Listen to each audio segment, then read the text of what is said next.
Well, hey, Steve, there's a lady between Yes, us. sir. There is. Boy, every woman's dream come true. I know it's mine. Hello, Cheshire, and Mr. Kokesh, welcome back. Hey, my pleasure as always. You guys have an awesome new intro. That is banging. I was like, I'm all danced out now, ready for the show. I still do that all the time. Thank you. Yeah, intro. You know what? You guys can't see it, but I'm like headbanging like this, and you can actually buy the soundtrack to NonSequitur. It is now on iTunes and Spotify and those sort of things. So if you want to jam out, you can anytime. I love how I'm getting Hell yeah. whole marketing thing in. But yes, welcome guys. Cheshire, I asked you here for a very specific reason, and that is to personally thank you for the awesome job that you did on my new avatar. Dave will put it up on the screen. And then it's amazing. I love it. And so I was told thought it's got that a Grand Theft Auto-y kind of feel. it does. It does. Yeah. So, okay, Dave, you can take him down. And so please tell people where they can find out more about your art and that sort of thing if they're looking for something to be done. Well, if you're looking for anything specific, I do a really wide range of stuff, from like cute and like cutesy and goofy to like something a little bit more serious. I'm open to pretty much anything as long as it's not illegal. So if you have anything you want, feel free. You can find me on Twitter by the same name. I do videos as well. I do have my own YouTube channel. It's been a little bit quiet recently because I've been working on a super secret project that's not secret at all. And that's just the Slippery Slope show, which is all in pre-production right now. But if you have anything you want, my commissions are open. You can find me Twitter, YouTube. It's all the names the same. If you have DeviantArt, you can find me there. Awesome. Well, do you Adam's a lot of fun. Do you want to hang out with us and talk some libertarianism? I would love to hang out. Be my favorite thing. Awesome. Excellent. Okay. If you'll have me. I don't think Adam would mind. Would you, Adam? Adam, do you mind if we keep her around? Because if you kick her out, man, that's gonna look horrible. Yeah. Good. Do it. How have things been going, Mr. Kokesh? What have you been up to lately? I've been traveling. I'm in Las Vegas right now. This isn't my normal studio backdrop. I'm at my friend Dean Ryan, the amazing producer Dean Ryan's apartment here in Las Vegas. I'm on my way to do some man on the street videos tonight. And then I've got a debate with California's biggest Trump supporter, Lee Enochs, on Sunday. Really looking forward to that. And then we've got the Ohio State Convention next weekend. And then finally I'll be getting home and get to catch up on some chores, working on some exciting different projects for the campaign for Adam versus the Man. And just loving life, rocking and rolling. I just got back from a cleanse in Mexico. I'm really disappointed we don't have like a better studio lighting arrangement here tonight, because if we did, you could tell that I'm glowing actually right now, because I just got back from a 5-day juice and colonic cleanse. And oh man, nice. Let's just say there's a first time for everything. Yeah, I think that's it was kind of sprung. That's a good way to put it. My girlfriend invited me to go to Acapulco to do this cleanse. And I was like, yeah, okay, I could go to, it's going to be meditation and yoga and juicing and all that. And then 2 days before we left, yeah, by the way, there's going to be a tube in your butt once a day for about half an hour. And we're going to squirt a coffee enema in there. But yeah, it was a good experience. I can recommend it now, I suppose. I have so many other questions, but that's for another time. That's a whole different show. See, this is the best thing. So like from now on, for the rest, like and this is I'm the woman I'm with right now, and I can't say a whole lot, but she is my bodhisattva. She is my dream woman, the one I want to spend the rest of my life with. And part of that's because I have like surprise. There's a tube in your butt credits with her now. Nice. I mean, hey, that's how it's meant to be. No going back. Yeah. Well, like love, yes. Adam, I'm glad that you're back with us, and we're gonna dive into some of the things that you mentioned there a second ago a little bit deeper. And what you think about the upcoming election. But before we do, since we disagree on the politics thing, I figure maybe we could come together on a point that we may agree with, and that is sometimes you just need to look at a crazy scenario and have a good laugh. It's been a long, stressful week, so we're going to start out with a video, and then we'll get each of your thoughts about this, and then we'll jump into libertarianism. But this is just a good little icebreaker for us all. Dave?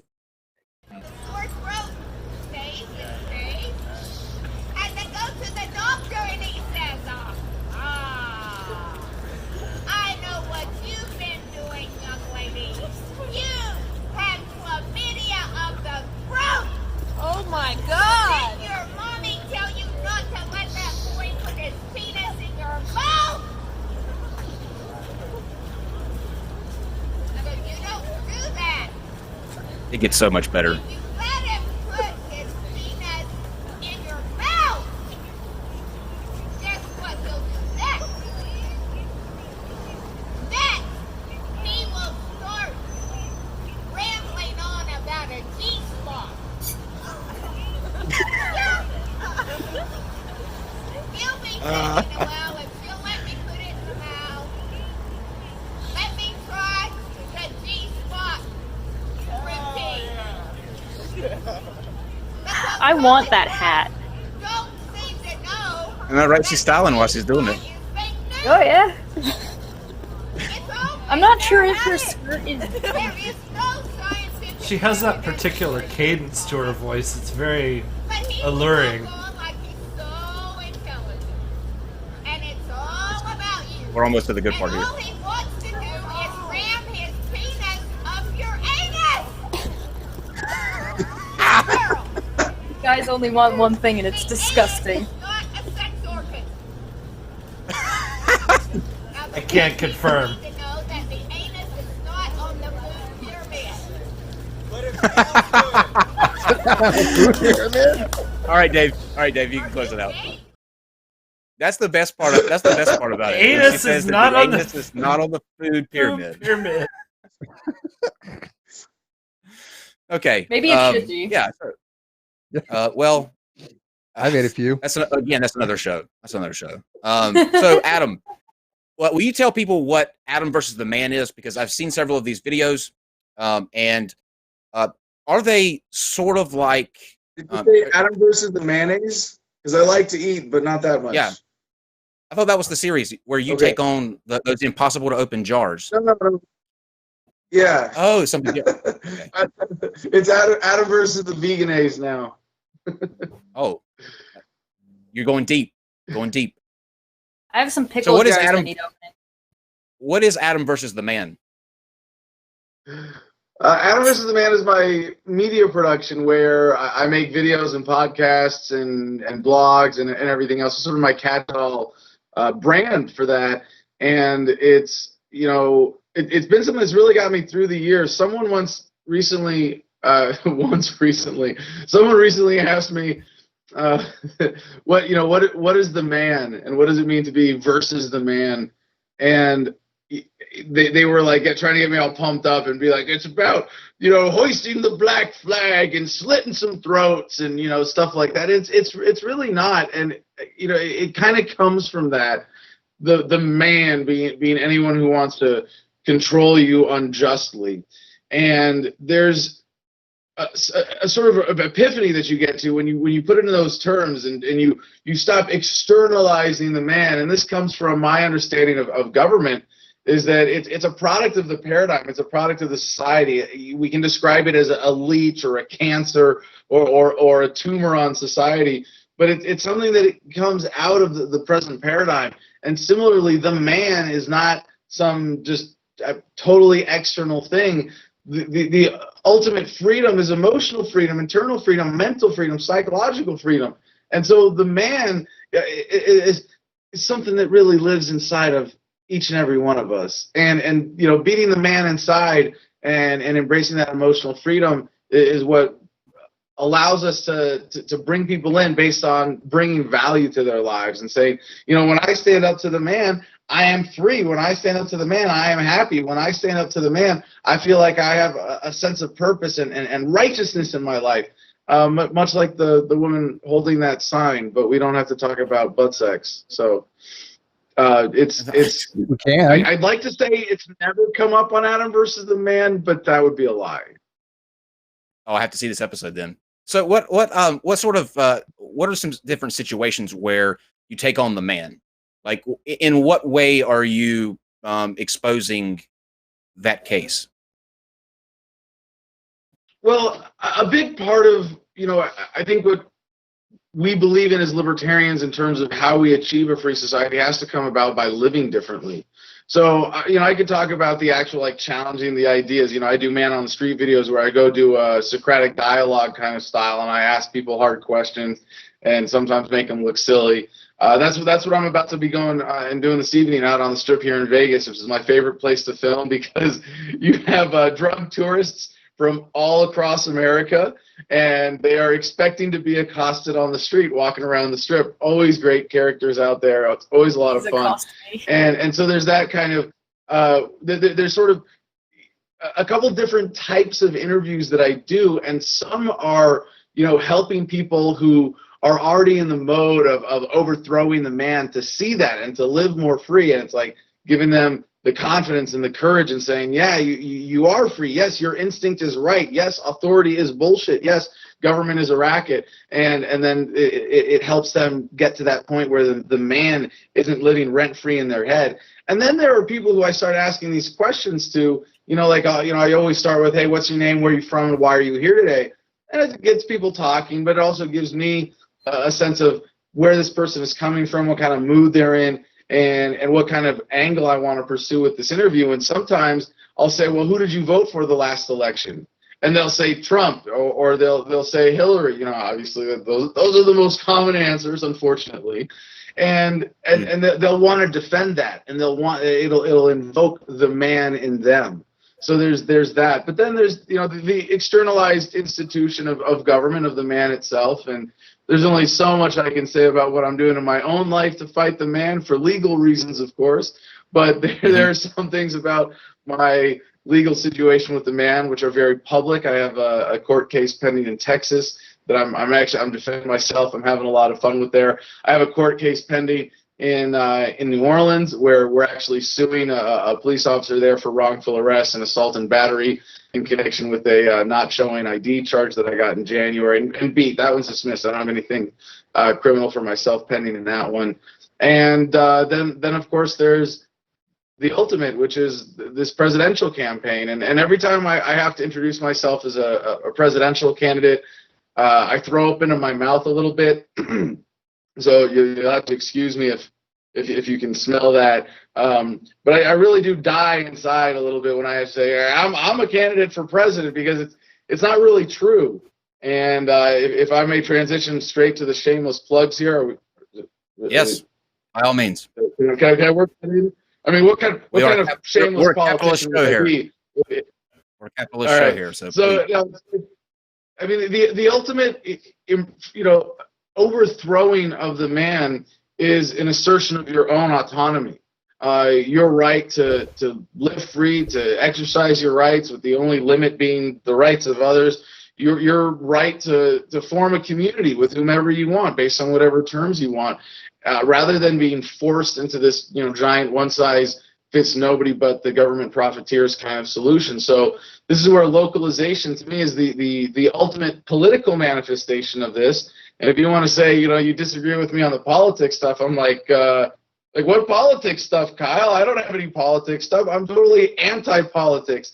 I mean, we're going to get there. This is what I'm looking forward to more than anything in the debates. And I love, I got to say, we have a great crop of libertarian candidates for the presidential nomination for 2020 already. We've got Arvin Vorha, we've got Dan Taxation, Steph Berman, we got Soraya Foss, we've got Kim Ruff, we've got even Vermin Supreme. And by the way, I love Vermin Supreme. There's a great documentary I got to watch at the Colorado Libertarian State Convention, and thanks to the people there for putting that together, the Harlowses especially. But in this documentary about Vermin Supreme, there's the best description of him. Someone says, every politician is a clown. Vermin's just the only one who knows he's a clown. And he's not trying to run a serious presidential campaign. He's trying to run a court jester presidential campaign, but he's seriously making the pitch to the Libertarian Party like, hey, how bad could it be if you had a jester for your nominee in 2020? And I think that would be a lot of fun. And it's really beautiful to see that, generally speaking, the LP has embraced even Vermin Supreme as a jester. But the other candidates, you know, they're serious candidates, and I think they're all well-intentioned people. So I say this with a little bit of facetiousness that you have to be some kind of psychopath to actually want to be president of the United States, to wield that power. And my platform is, I'm not going to put on the ring of power. We're throwing it directly into the fire. I resign on day one. We take the federal government through a bankruptcy process. We end up with 50 independent states and up to 562 sovereign native nations. And then I don't have to play this political game. You know, it's so much bullshit to say, like, I'm going to do this for you and I'm going to do that for you. And it's like, no, it's just this one layer of disgusting, wasteful fat at the top, which is, you know, 3 million federal employees out of 22 million who work for the government in the United States at the state, local, and federal levels combined. We're just going to get rid of that, and it's going to put the power back in your hands. We're going to give you back what you were stolen by the federal government as best we can. And what I'm really looking forward to is making this point clear in front of the other candidates and saying, look, none of us are qualified to be president of the United States. Donald Trump is not qualified to be president of the United States. Friendly Joe Biden is not qualified to be president of the United States. Elizabeth Warren, you go, nobody is. That's the point. Nobody should have this authority over other human beings. Nobody should have their life presided over. You don't get to choose a leader for somebody else and then have the government force it on them. Yes, you can choose a leader. Yes, you can choose your community. Yes, you can. All of that's great. But you don't get to say, well, there's 51% of us and 49% of you, so we're right, you're wrong, and what we say is going to go. That's bullshit. That's un-American. This whole idea of centralization of power itself is un-American. I mean, I'll go even further and say that the U.S. military, as opposed to the militia. We're going like let's take a breather for just a second so that we can sort of keep up and with the conversation, because I know that if I don't stop you, you will continue to go until the show's over. But just so let me just take it a step at a time and see and into the next where show. We are. There's a big movement now. Something that you said sort of tripped me to this, but I watch a lot of those. This is just an aside question, but I watch a lot of those sovereign citizen videos where they say, I'm not driving, I'm traveling. You don't subscribe to that, right? Well, yes and no. I mean, I believe that fundamentally the natural law is the only legitimate law. You own yourself. The non-aggression principle is the metric of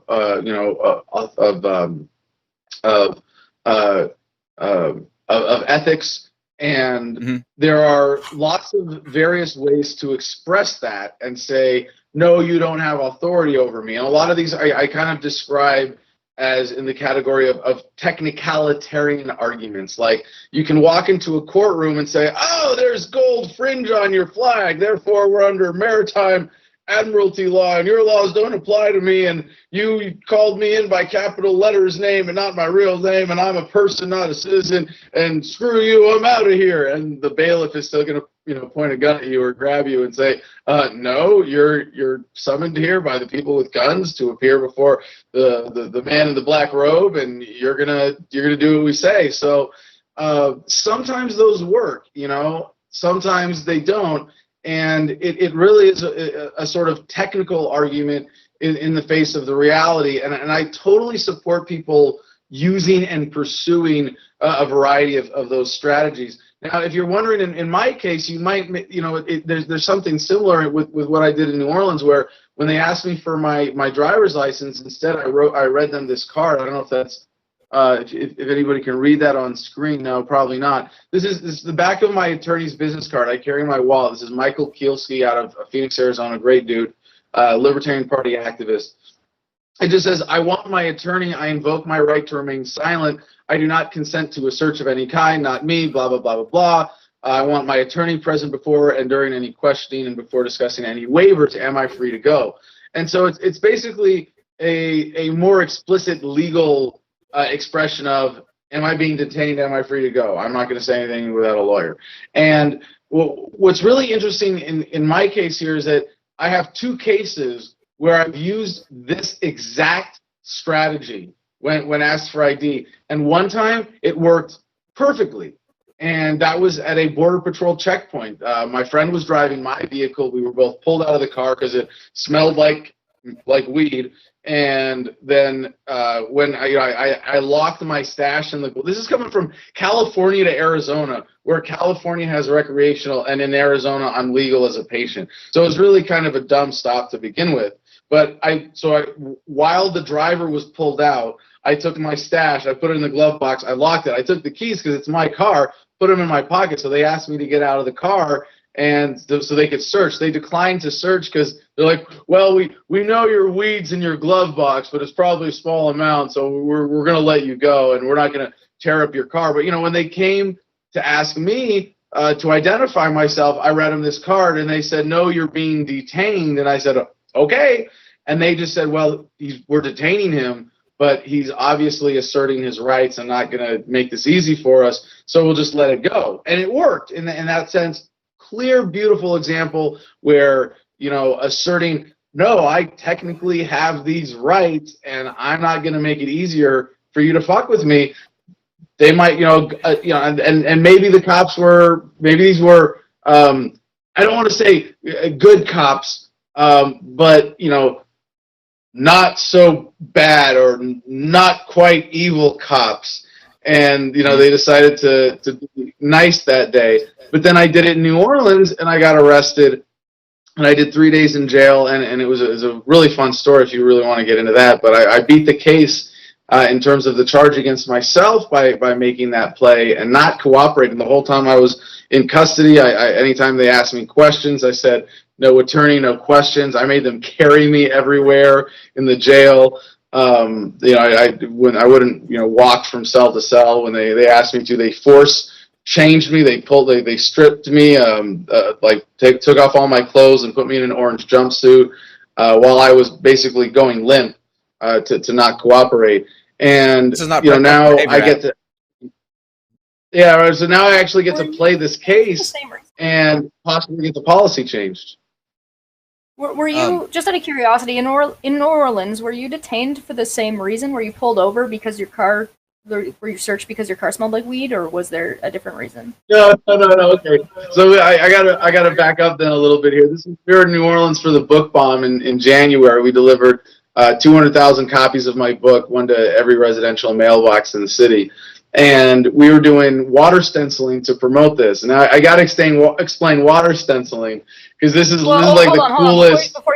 Before you go in there, so these 2 stories are: one, you were pulled over for a traffic stop and your car smelled like weed, and you were like, "Well, no, I'm not doing anything." And in this case, you were pulled over or you were grabbed for an entirely different reason.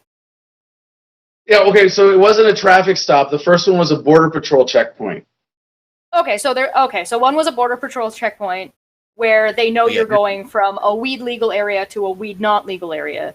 And the other one was you bombed a bunch of people with your book, and then they were like, "Okay, don't though." Is that what happened? Stenciling? I think no. It's okay. So they had a little bit more of a legitimate.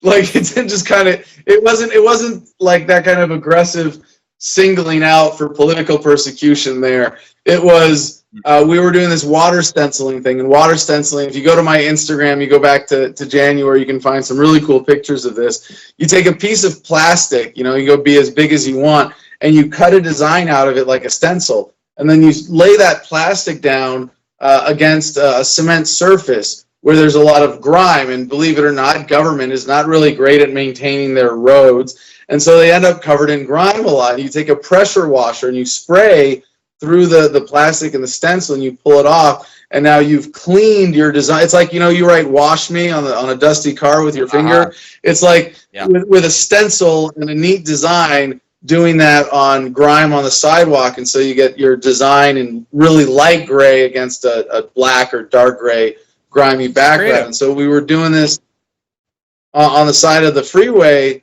and the cops thought we were spray painting, and so they rushed up on us and demanded ID and did their Gestapo thing. What they wind up taking you for? Spray painting with technically not spray paint. No, spray paint by no, cleaning. no. See, they said that was legal. They actually, the cop who was there, the cops, they're like, no, sorry, we thought you were spray painting. This is legal. But because I read the card instead of showing my ID, they said, we have to arrest you for resisting arrest, failure to show ID. And it's like, but I wasn't being arrested for anything. And so in order to justify it, they wrote the driver of the vehicle a ticket for being stopped illegally on the side of the road, so they could say they were detaining me as part of the investigation. And this is now, this sounds like most Americans are not familiar with this. And by that, I mean most Americans are not inner city minorities, for one. But in New Orleans and Louisiana, a handful of other states, they have this shall ID provision. And the standard, and Kyle, to what you're getting at with the sovereign citizen arguments, this is like 101. Know how to assert your rights when you're dealing with a cop if they're trying to stop you, if they're trying to detain you or arrest you. And the legal precedent in the United States is that a police officer cannot just go. I mean, they're not gods. They're at least I know they think they are sometimes, but they have these actual legal restrictions where at least according to the government, they're not allowed to detain you unless they can articulate reasonable suspicion that you have committed or are committing or are about to commit a crime. But in there's about half a dozen states still in the country where the government has given their police this shall ID authority, which says that a police officer can detain you and demand identification without that probable cause. And this is something they really use to harass minorities. This is something that they actually do. It's kind of like stop and frisk, which is obviously unconstitutional, unethical. It's completely unjustified. It's you can say that the policy itself is not racist, but it's obviously intended to stoke racism and certainly allows for the expression of racism, and that's borne out by the statistics. So now, one of the reasons that I'm really excited about pursuing this case in Louisiana is that we could take this to the state Supreme Court or a district court where they would overturn this policy, and it would actually ensure that people in Louisiana and a handful of other states are sort of brought up to the national standard and not subject to this particular form of police harassment.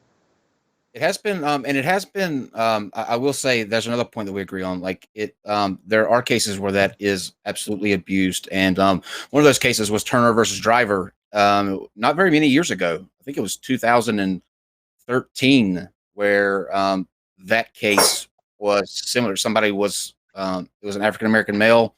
They're trying to get his ID. They stuck him in the back of a police car for 4 hours trying to figure out what they were going to do with it. And he wound up getting arrested. I forget what he got arrested for, but he took it all the way to the appeals court in I believe it was actually in Louisiana, and they overturned that case. So now those are the points where we may agree. Now maybe not to the extent of some of the things that you do, but let me ask you this question. This goes from the last two appearances that you made on the show, because I want to know if, since our last time we've talked and you've had time to investigate this, who's going to pay for the roads? All right, I'll pay for the roads. No, I'm just kidding. Okay, so unlike any other presidential candidate, I believe I'm the only one who can say that I actually already have built a road myself. So I think I've got some unique credibility there. Yes, and I love that you got the nun. I don't know if anybody can see that, the nun right there on the screen, because this is how I feel. Like, yes, I built a road, I've managed the magic that only governments have been capable of in the past, and I flattened a surface and made it suitable for passage by motor vehicles. So does that mean, out of curiosity, does that mean that? Oh, sorry, super text. Sorry. No, you're fine. I was just saying that's when somebody super ironically the super chat was "but my roads." My roads. All right. Does that mean, out of curiosity, if people are going to be building the roads, will they be getting paid to do that, or is that something that they have to volunteer to do? And if it's volunteer, then when are they going to go to their jobs? If they're busy building roads and fixing roads. I mean, that's kind of a silly proposition that you would have. No, I mean, you're going to have professionals. I mean, it's the same. The same people who build the roads today are probably, I mean, going to be the ones who would be building them. If you didn't have government paying for them directly, you'd have communities paying for them directly. You'd have economic coalitions. You'd have businesses paying for them. You'd have the gas and the automobile companies who have an interest in the infrastructure that supports their products. Subsidizing roads in different ways. Walter Block, the professor from Loyola University, wrote a book, 500 pages, about how all the different ways that roads would be better built, better paid for, better organized, more in line with people's needs, better maintained under a market-based system rather than a government-based system. And for me, the first 60 pages of that book were great. That was all I needed to read. And you go, yeah, this is, as soon as you look into it, I mean, when people ask, who's going to build the roads? Huh? Some leaps have been taken here. So you've said that. Well, you've said that. Well, if it was privately funded, it would be better, but the same companies would still be working on it. So why would it be better if it's still the same people? If the money's coming from a different place, why does that matter? Right. Because they'd be subject to competition, and they'd be answerable to. They'd answer to the consumers rather than the government. They'd be They'd be forced to serve people's needs rather than politicians' needs. Not that politicians aren't people, but the mistake is easy to make. Well, I don't want to get stuck on those things are still happening. Which I think what she's asking is how would anything be different if we had communities paying for roads other than the government? Like, where would that? The communities are already paying for the road. Well, yeah, I mean, just exclusively, right? Like around there. Right. What we do is, you could say that communities pay for roads, people pay for roads, whatever. Obviously, it's the taxpayers who pay for roads right now as taxpayers. But what we do is we send that money through a corrupt system before it gets to the actual road builders. That's what creates the corruption. I mean, I can tell you from my experience in New Mexico when I was running for Congress there, and more in line with, or more attuned to what was going on with the corruption in the state house.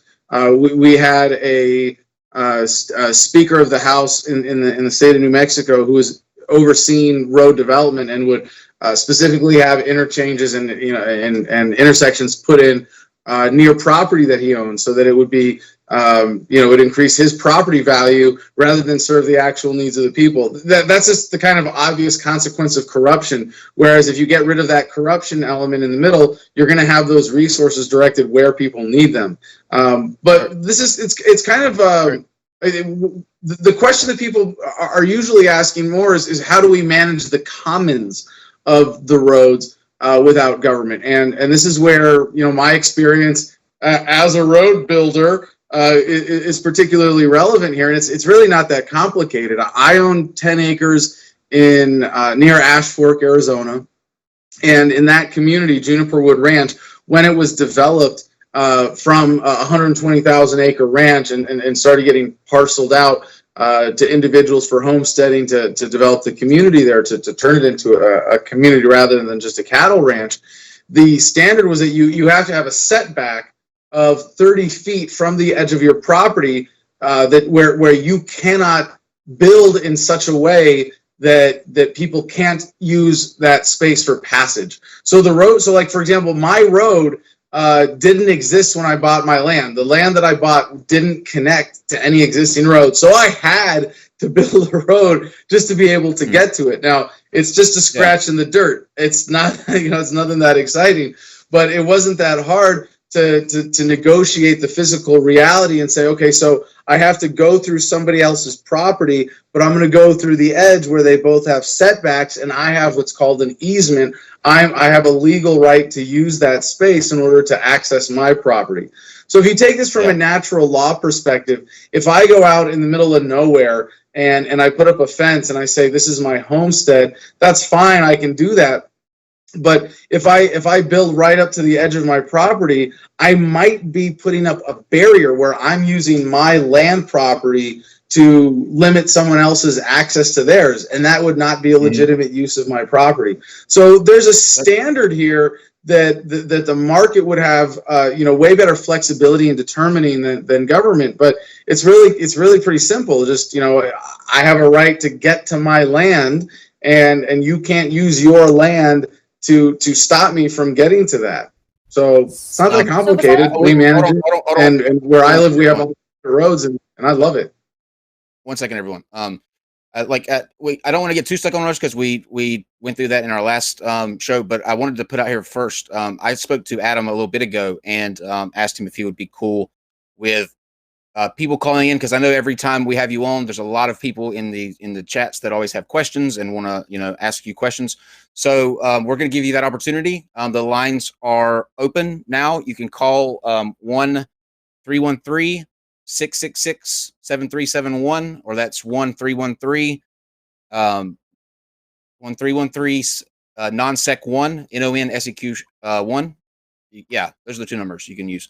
And make sure that you keep your questions directed towards Adam and not any, I know we get some people that want to call and ask about other things that go on the show, but we're going to keep these exclusively toward Adam. So if you have a question that you would like to ask, you can begin calling in now. The lines are open.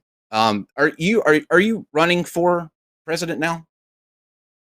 Yes, I'm running for the Libertarian Party nomination for president in 2020, and I throw up in my mouth every time I say that. So thank you for reminding me. But as I said before, it's much more accurate to say that I am running in order to turn the presidential election into a referendum on whether or not the federal government should be allowed to exist at all.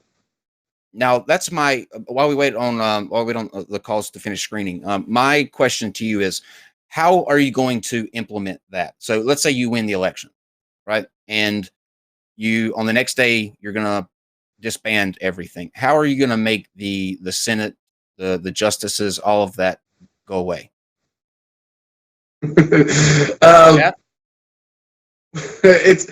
Well, generally speaking, people work for government because they get paid. If you stop paying them, they go home. I don't know how much more detail you want me to get into it than that, because I could go for the whole hour getting into the policy. And see, this is where I'm a terrible politician, because I should be going, here's your free stuff. I feel your pain. I want you to vote for me because I love you, and play that kind of bullshit game. But I'm the nerd, and I want to go, well, we're gonna, this department is gonna do this and that and the other. But to try to sum it up, every agency of the federal government is going to get treated one of three ways. If it's totally functional and serves a legitimate purpose, like the Federal Department of Transportation, that controls or oversees the state departments of transportation, we can say we're going to localize it. You're going to take those resources and just pass them off to the states. That's not that complicated. If it's in that state, you give it to that state government. That's how you just parcel it out. If it's something that we want to continue at a sort of national level, separate from government, then it's going to get spun off. And so, for example, the Department of Veterans Affairs. I'm a veteran myself. Let me sit up in my chair while I say that and puff out my chest a little bit so people get the picture here. But I believe that the American people generally want the VA to continue. There's no reason to get rid of it. It provides a legitimate service. But if you understand that taxation is theft, then you got to go, well, if we're going to keep this going, we have to figure out an ethical way to fund it. And one of the things that we're going to do as we liquidate the assets of the federal government is fund Social Security. Similarly, as a spun-off institution, so that the American people get paid back everything that's been stolen from you. But the VA, you spin it off and give it to the veterans. Give one You have ownership. successfully connected as a host. I have Welcome, one quick host. question for You are something now in the host Yeah, room caller. to manage Right. your callers. Hold on, hold a second, Dave. Studio web Dave. interface. Oh. Show Dave, recording Dave. is on. Oh. Dual channel. Dave. It sounds like my inner voice. I have to Yeah. I have to bring them both in on the same call, Kyle, because they're both on Skype. I know, but we can hear that. Oh, Just mute Gotcha. it. You mentioned at the very beginning. It's done. You can talk. You mentioned at the very beginning that you would eliminate 3 million jobs. So what are those people supposed to do? Well, I mean, the same thing as the horse and buggy manufacturers did when the vehicle, the automobile was invented. When society decides that, and the market decides But that was like a slow. That was a your slow job- changeover. Not you're fired now. Those are two very different things. That's a good question. That's a good question. Excuse me? What are we doing? Well, it's maybe a more accurate description or way of rephrasing the question would be like when a mob boss gets arrested and put in jail, what are all of his henchmen supposed to do? I think they're supposed to find, 3 million ethical, people, gainful though. means of employment. No, you're not talking about 3 million people. You're talking about 3 million people that will now be jobless. That's not an apt analogy. Right. What are you going to do with 3 million people that you've just decided to fire? Well, hold on. I mean, are you suggesting that it's the government's job to employ everybody? Because that sounds like a No, terrible I'm idea. I mean, that asking sounds that like these people socialism to me. I'm current- totally No, against I'm that. I asking- think we need to get away No, from that's not my socialism as much as question. possible. Hold on. No, Both that of you- wasn't my both of you- question. Let her That was finish not my let her question. finish the question. She has a legitimate question. My question was- it's legitimate. Yeah, Mike. What am I? You said that you would eliminate this part of the government, and you specified Right. 3 million jobs. So what did those Yeah. 3 million people do? I'm not saying it's the government's Well- job to employ them. I'm asking they're currently employed and they will no longer be employed. What are you going to do with these 3 million people? Well, I'm not going to do anything. It's not my job to make sure that they're employed. What I suggest they do is that in an economy that's liberated from federal regulation, where entrepreneurship is really unleashed, is that they find jobs working for people who are creating new businesses, or that they find other ways to serve their communities directly. Because What taking jobs? a job There's a where job you're getting deficit paid right now. still on funds to hurt other people through enforcement of government policy is not a legitimate means of employment. Well, you're dealing with the current America has a problem with unemployment. So where are these people Right. supposed to work? The jobs you're talking about don't exist. Excuse me? So, well, why? You're Where are backing up on it. Where are these industries going to come from? Well, which industries? What are you saying? Well, you said that these people should go find jobs for other people. There aren't any. What other people? How is anybody going to be making any building any kind of industry or any kind of extra businesses because you're removing subsidies and you're removing 3 million jobs. So Right, you've well, already got a that's deficit in job. How are you Right. going to rebalance that? Well, first of all, this is why I think it's really important that we have a gradual policy to transition away from the current state of socialism that we have under government today, where government takes on so many industries and is responsible for employing so many people. So instead of saying let's get rid of all 22 million people or 22 million government jobs in the United States, let's just start with the ones that are really destructive and that are holding back other jobs from being created.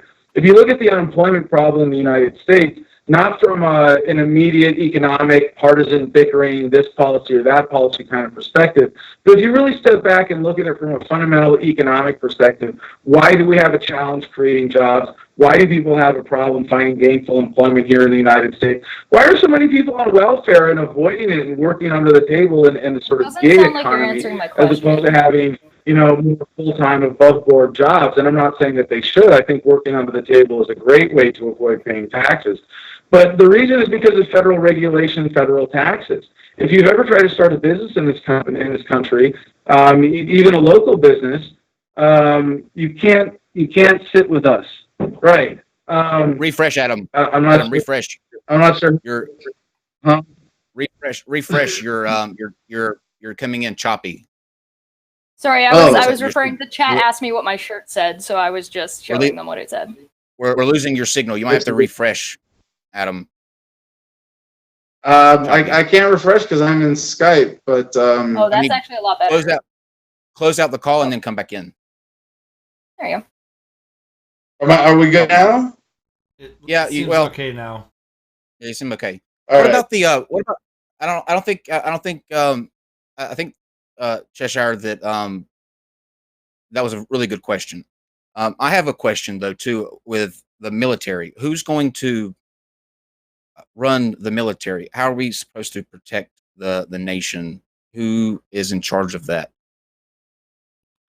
Well, so some of these questions that people ask, well, without government, how are we going to do this? Or without government, how are we going to do that? Kyle, if you don't mind, I got to kind of step back before I answer that question about the military, because it's really based on a false premise that so many of these questions are based on, which is that without government, there's no way of accomplishing these things, or that these things are good and necessary to accomplish in general. I mean, I've never been asked by anybody, well, Adam, without the IRS, who's going to steal from our paychecks? Nobody ever asks the question that way. But I would really reframe, all of these questions, like with the military, who's going to run the military? That's like saying, if a doctor comes to you and says, hey, you've got a brain cancer, you've got a tumor in your brain, and we're going to pull it out, and your brain's going to work a lot better as a result. It's kind of like saying, well, what are you going to replace it with? Hold on a second. Who's going to run my tumor if you take my tumor out of my head? Everybody, I don't think we should phrase the question this way because I don't like the question. Stop, everybody. You can't talk over each other, everybody. We can't talk over each other. That's not a good analogy, Adam, because there are existential threats to this country that we face. Right, hold on. I'm getting to that. I told you I was going to step back and then come to your answer. I mean, we got an hour. There's no rush here. The idea, you have to question the premises of this this question that you're asking me, because the military itself is an anti-freedom and anti-American institution. The founders of this country were against having anything that they called a standing army. What they advocated for was a militia-based defense. So a military is something that defends a government. A militia is something that defends a free people. And what the founders knew was that the best defense of a free people is a well-armed population that refuses to be governed by anyone. Having a military actually makes you less safe. So when you say, who's going to run the military, I can give you the practical answer and say that we're going to end up with 50 independent states that will be able to have their own militaries for defensive purposes, that will have an allocation of what we have at the federal level. But more fundamentally, what's more important is that we get away from this anti-freedom, un-American concept of militarism itself. I can tell you from my experience in the military itself, it is not a pro-freedom institution. It is a pro-government institution. It responds to government. It follows the orders of politicians who follow the orders of their corporate sponsors and the lobbyists. So the sooner we get rid of the military defense model entirely and replace it with a militia-based defense, the safer, freer, and happier we'll be. Okay, we got two. We've got. You mentioned. 1 second, Cheshire. I'm gonna let you respond. Just 1 second. We've got two callers on the. No, please. Callers are more important. So, no, you can say what you were going to say. I just think that to sum up what you said, Adam, I just think that's baffling, because the existential threats, you're going to have to coordinate with each state's militia or whatever it is. That's kind of where my question is going. So you mentioned that there would be individual states, and each state would be able to run whatever state government they ended up deciding as like a different kind of process, which is fine. My question to you is then, how do people decide to move between states? If I live in one state and it has specific laws and that they're run as their own government, how do I move from one state to another state? You get in your car and drive, I assume. What if they don't let me? Fly, or you could take a bus, what if the rules don't let me? What if I'm not allowed? Well, there's really no way to know that. because you never know how each of these things would run. You know, it would have Well, to be. that's what that would I'm be saying. Is like because that is the It's up in the you're air. not going to know how one's going to run. It's very easy for one to be like, okay, well, I live in specifically a theocratic styled state, which we know that Right. you would get in America. You get at least one. So I'm a female, Sure. and there It's are going great. to be laws in place that I have to be married by my father. How do I get out of that? How do I leave? I won't be allowed Kill to your drive father. a car. Kill your Well, father. I think Cheshire, more importantly, I think the question is, how does like my community in Juniperwood Ranch, don't where we have care. I'm private asking you a roads question. and I we don't have care about private your defense, question. how do we keep people like you out who want to get the government involved in everything? Because I want to be able to determine who I live with and who's allowed in my community, and I don't Excuse want me? people All right. like you around who Excuse are me, going to I'm like sorry. When did I say bow anything down to about the wanting the authority government involved in anything? and Okay, get government okay, to employ everybody and have government build all the roads. I want to make sure Adam. that people like you stay out of my community, and I want you Adam. to be able to have a community, you know, Adam, of whatever kind that you want. I want you to have, like, Adam. there are white nationalists, there are crazy Adam. religious Hey, fundamentalists in America, like the lady holding Adam. that sign. Adam, I don't want to mute You know, you. I don't want to mute you. I Please don't make me do I that. don't want her like I want her to have her own community where she can have her little theocracy and not bother anybody. Hey, Adam, I don't want to mute you because we're friends. So please don't make me do that. Just let just let me interject and get this back on track because we went off in too many directions there. Dan, There's a delay. There's a bit of a delay here. So like when I see you, I don't always hear you. It's okay. It's okay. Dan. Hi. Yeah. Hi, Dan. What's your question? Yeah. You guys can. Yeah. I guess a lot of this, a lot of these arguments seem to come from a very black and white perspective about government. I mean, you can point out a million things that are wrong about the government or how it wastes money, and I'm probably going to be on board with a lot of it. But there are certain functions that it serves. I can't, like, this vision of a utopia where everybody's going to respect their borders and we don't, we're going to have some sort of, like, we're not going to need police. Like, in my mind, you're going to have whoever has the most guns, especially if supplies or resources get limited. There's just going to be roving guys going around with their militia groups, taking what they want from people who are not a part of their group. And I just don't, like, who defends civil rights? Like, how does a private police system work? Like, I don't, there are logistical things that need to be taken care of. And that doesn't mean that I agree, like I said, that everything about the government is great, but we still have things that we say, hey, let's all pool our money, agree on things we all need, like roads or police or military or whatever it is. Maybe it needs more accountability or less bloat. Obviously it does. I just don't understand the idea that getting rid of all of it is just going to be some utopia where corporations aren't just going to step in and just, run us all over, and even more than the government does. Good question.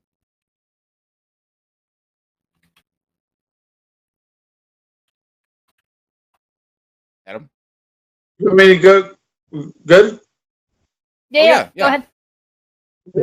So what we're looking at here is really the question of what is government. And it's not the thing that does this or the thing that does that. It's the coercive monopoly on these legitimate services that the caller points out that might be essential, that we should have. You say we could have it be more accountable. What's the ultimate accountability? The accountability of the market, where if the customer doesn't like what you're doing, they take their business elsewhere immediately, as opposed to, well, yes, but the problem with the market is that these entities garner so much power that they buy up all their competitors, and then there is no competition. So then how who fights against them? Then you need a government to say, hey, you guys need to split up, or hey, you guys have too much power. Hold on. So Dan, when you say there's this utopia of the market, and there are all these problems with it, it's kind of funny because it seems like you're confusing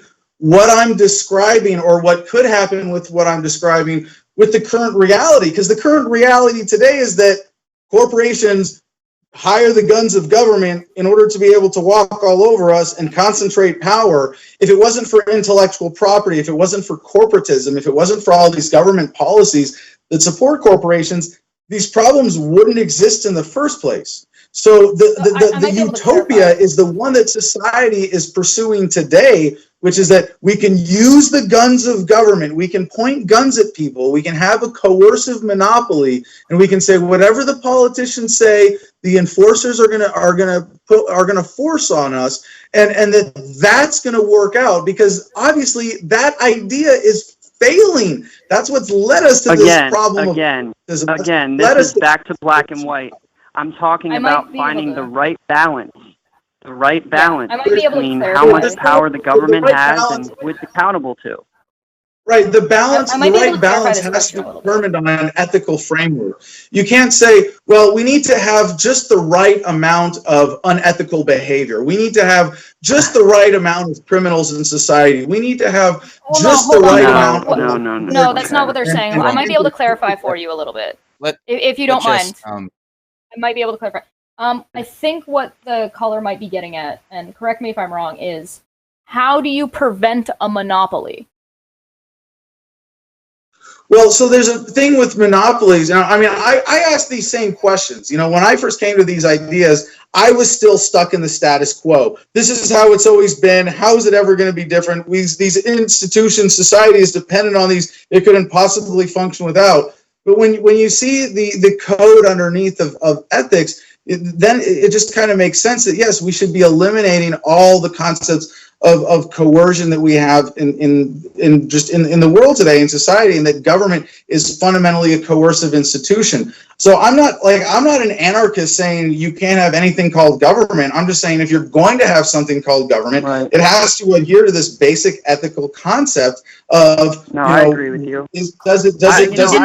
I wouldn't even disagree. Let me get to Cheshire's question about monopolies specifically. So right now we have a lot of corporate monopolies. We have a lot of corporate land usage rights. We have a lot of mineral rights and intellectual property rights that are granted to corporations that give them an unfair advantage in the market, that create a tendency towards oligopolies, towards monopolies, towards cartels and concentrations of power. Look at the oil and gas, the auto industries, the energy industry as the big obvious examples.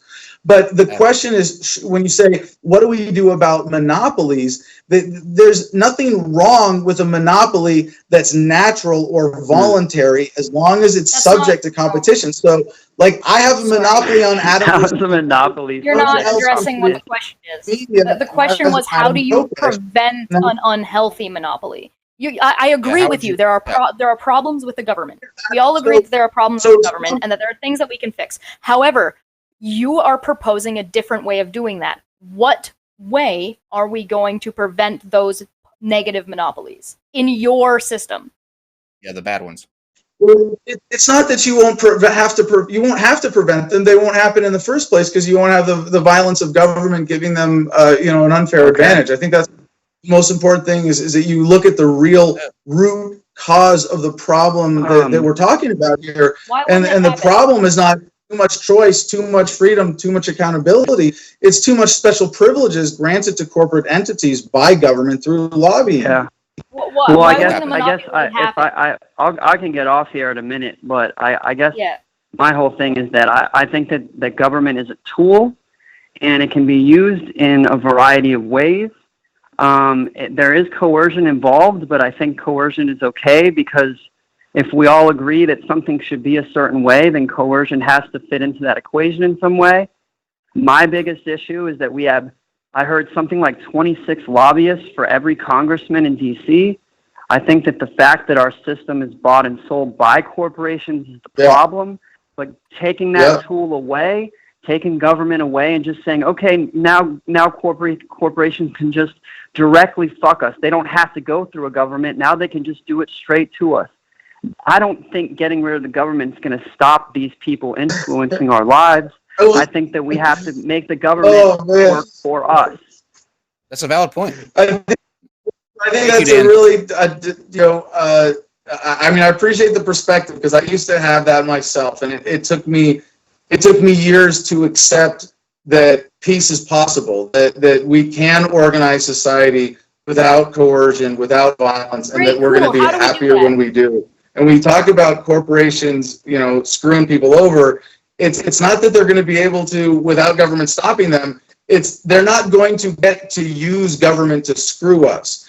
Corporations are not nearly as capable of screwing us when you take away their weapon that they use to screw us and you make them accountable to the people directly. That's what I want to see happen here. I want the tool. I mean, it's a really, with all due respect to the caller's perspective, again, because like I said, it used to be my perspective.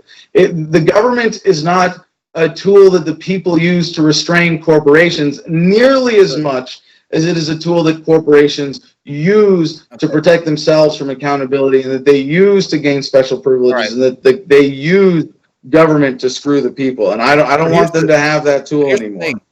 Hold on. Here's the thing, Adam, and then I'll get to caller. I'll get to you in just a second. But I think that's a good question that I want to see if you can answer directly, and that is, obviously there will be cases where, let's say with the internet or anything, where a company will take a monopoly and they can do it by force. Let's say they're doing it by force, threatening whatever the other companies in the area.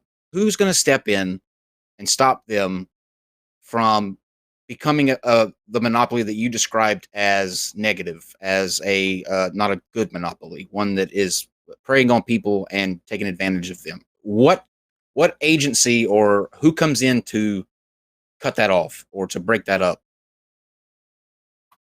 You. Do you want me to explain? Me? Finally. That's you. Kyle's gonna save us all. Finally. You. Kyle, hero Kyle, Awesome. super You are Kyle. the answer, Kyle. Mob boss. You have the power. It resides Superman. within you. The kingdom of heaven is within each of You're gonna us. take on No, it's Shinra. a really You are simple a question, clown, because right? right now you might It's a ask, Mad Max. you know, who's going to stop government from? Hello, I'm sorry. I'm hearing like the interruptions on delay, so I'm not able to respond immediately. It's okay. Do So you want? It'll Do be you like a not Mad want Max. me to explain now? No, I do, but I'm saying I'm trying to get to the gist of it real quick. It's so we can take this next call. It'll be like a Mad Max situation, lawlessness. Like whoever wants to step in No, and Oh no! Well, no, he's saying that there will be laws. He just would doesn't say advocate for how such they a function thing? or who would enforce them. I don't know. That's why I'm asking. Yeah. Well, I'm trying to tell you, and you guys. I said you. Do you want me to explain? And then you guys, both of you, try to interrupt me, and I can't even hear what's going on here. So, do you want me to address these assumptions, or you just want to I apologize. use me That and was throw my- your that was my assumptions mistake. at me here?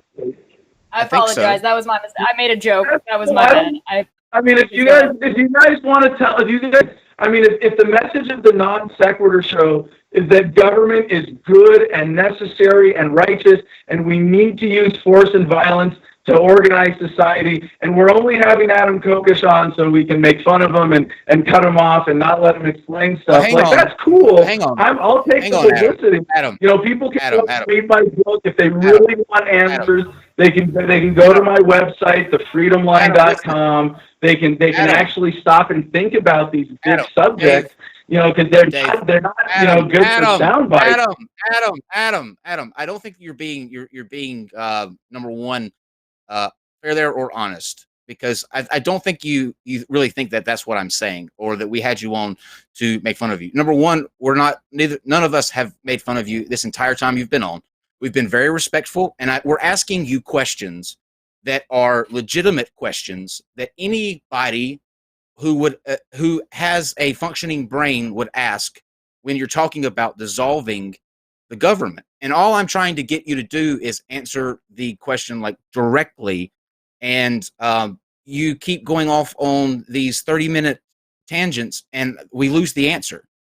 And so it's not that we're making fun of you, we're not cutting you off. I'm trying to keep it on track so that there can be an informative discussion here. But not once have we made fun of you. And I think that's pretty that's pretty disingenuous to say that. Okay, you can unmute him now, Dave. What?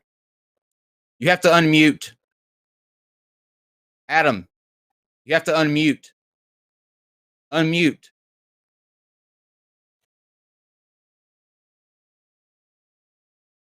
Am I? There. All right. Now we can hear you. Yes. What were you saying now? Yes. So, Kyle, God, that was me making fun of you. Okay. Okay, cool.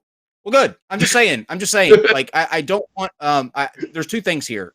I enjoy when you're on here because I think that you, there's something, like nice and refreshing about the passion that you have for what you do. Now, I think that I don't think it'll ever work.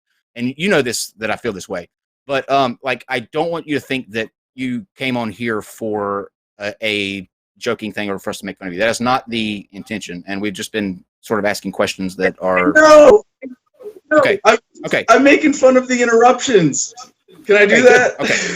Yes. Please, yes. So no, let me. If it wasn't for the interruptions, like these answers aren't that complicated. It does. I know it takes like a little bit more thinking to get past the soundbite. So when I answer your question, Kyle, I say the answer is you.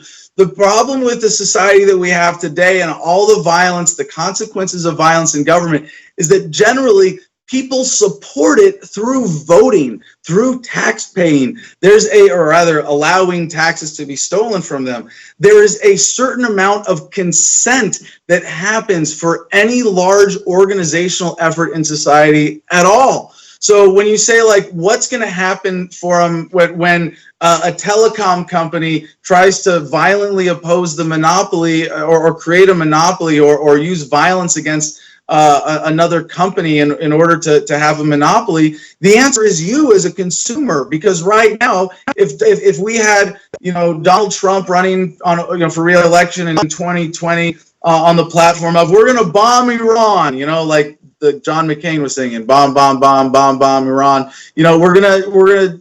That's his whole platform. And there was a Democrat going, oh, we don't want to bomb Iran. We want to bomb China and Russia, and we want to start World War III. You guys would be like, heck no, I'm not supporting that. And I think in the same sense, if you had an opportunity to support company A that's going around and pointing guns at people and bringing violence in their community, or company B that's going about their business peacefully, you're the answer because you're not going to support that violence. At least I hope not. And when you say, like Kyle, just since you backed up there and said, I don't think it's going to work, my message is let's get rid of violence and coercion in society. And you're saying that's not going to work. Violence is necessary. And I don't mean just defensive violence, because I support defensive force, like I wouldn't call it, violence necessarily. So there's a bit of a semantic clarification needed here. But no, violence is not necessary. Organized society, give peace a chance, give the markets a chance, give capitalism a chance, give freedom a chance. That's all I'm saying. I don't know how you can just with that and say we need violence. There's a lot to unpack there, but I think we should just move on to the next caller. What do you think, Kyle? Yeah, I will come back to that though, because I want to see what your definition of violence is, Adam. But yeah, he's been waiting for a while, so we'll take. All right, caller. Oh man. Oh man. That's me. Who are you talking to? That is you. Who are you talking to? This is Mac. Hello, Mac. What's up? Okay, man? so hey, how you doing? We're here. Outstanding. Cool. Well, okay, so my question is to clarify something that Kyle said and to make it a better question. And the first thing I have is, do you know what a basic monopoly is? It's basic monopoly. Yeah, so this is an economic term.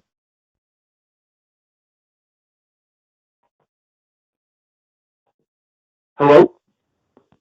Did we lose him? Please explain what you mean by a basic monopoly. Adam, So, okay, Adam. at least, he's you're breaking up a already. lot. I couldn't hear anything you said. Yeah, I think he's frozen now. Okay. Well, when you can hear me, I'll explain it. What I mean. Yeah, just hold on 1 second. Hang up and No, hang up and call back in. Adam, hang up and call back in. Okay. See if that works. Because we're not getting anything from you. You're frozen.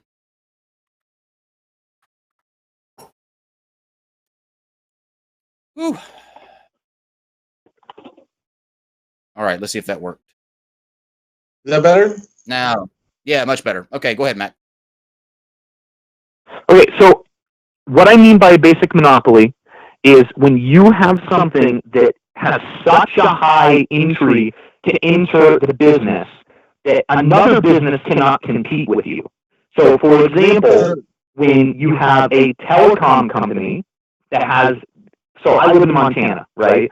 We have telecom companies, but we don't have competition. And the reason for that is because those telecom companies have a basic monopoly, right? The other companies can't get enough money to create their own cable lines to compete with the telecom companies that are here. Does that make sense? Mm-hmm. Yeah. How does a government? Yes, absolutely.